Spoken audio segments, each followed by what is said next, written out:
اعوذ باللہ من الشیطان الرجیم بسم اللہ الرحمن الرحیم رب اشرح لی صدری ویسر لی امری واحلل عقدۃ من لسانی یفقہوا قولی۔ حیات الصحابہ رضی اللہ تعالی عنہم، حصہ اول، دعوت کا باب۔ حضرات صحابہ کرام رضی اللہ تعالی عنہم کس طرح حضور صلی اللہ علیہ وسلم سے اور آپ کے بعد آپ کے خلفائے راشدین سے بیعت ہوا کرتے تھے اور کن امور پر بیعت ہوا کرتے تھے۔ اسلام پر بیعت ہونا۔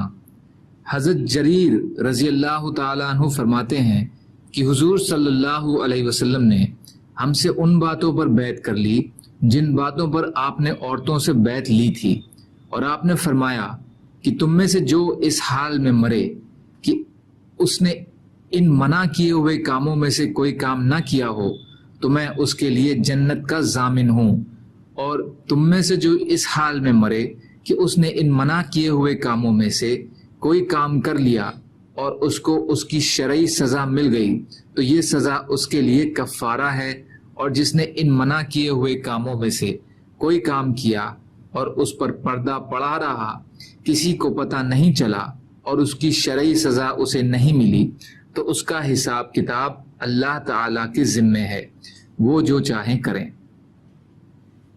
مجمع الزوائد حصہ 6 پیج نمبر 36، کنز العمال حصہ 1 پیج نمبر 82۔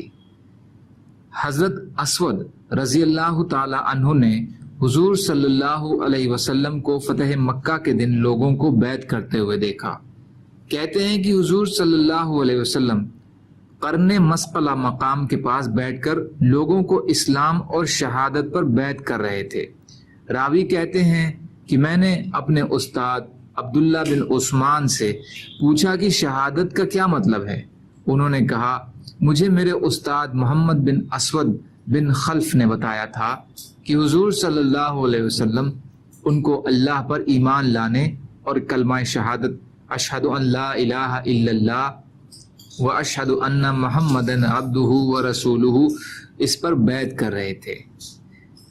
حدیث بدایہ حصہ 4 پیج نمبر 318 پر ہے اور حیثمی حصہ 6 پیج نمبر 37 پر۔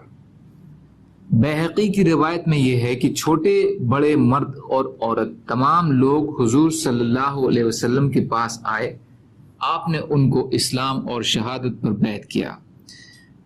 بدایہ حصہ 4 پیج نمبر 318، مجمع الزوائد حصہ 6 پیج نمبر 37، کنز العمال حصہ 1 پیج نمبر 82۔ حضرت مجاشع بن مسعود رضی اللہ تعالی عنہ کہتے ہیں کہ میں اور میرا بھائی ہم دونوں حضور اقدس صلی اللہ علیہ وسلم کی خدمت میں حاضر ہوئے۔ میں نے عرض کیا آپ ہمیں ہجرت پر بیعت فرما لیجئے۔ آپ صلی اللہ علیہ وسلم نے کہا کہ مدینے کی طرف ہجرت تو اہل ہجرت کے ساتھ ختم ہو گئی، اب اس ہجرت کا حکم نہیں رہا۔ میں نے پوچھا پھر آپ ہمیں کس چیز پر بیعت کریں گے؟ آپ نے فرمایا اسلام اور جہاد پر۔ عینی حصہ 7 پیج نمبر 16، کنز العمال حصہ 1 پیج نمبر 26 سے 83۔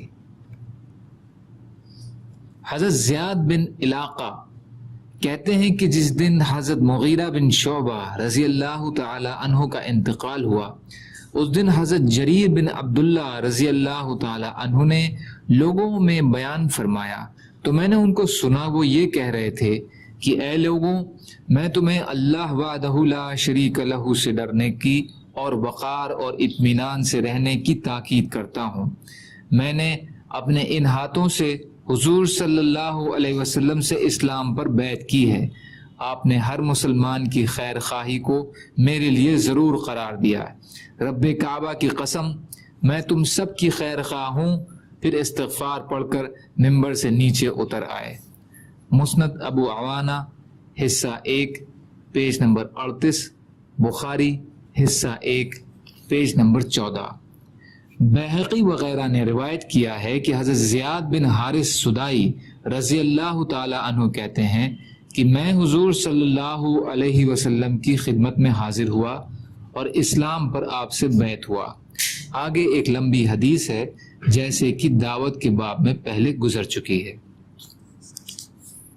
سبحان اللہ و بحمدہ سبحانک اللہم و بحمدک اشہد ان لا الہ الا انت استغفرک و اتوب الیک سبحان ربک رب العزت عما یصفون وسلام علی المرسلین والحمد للہ رب العالمین برحمتک یا ارحم الراحمین لا الہ الا اللہ محمد الرسول اللہ.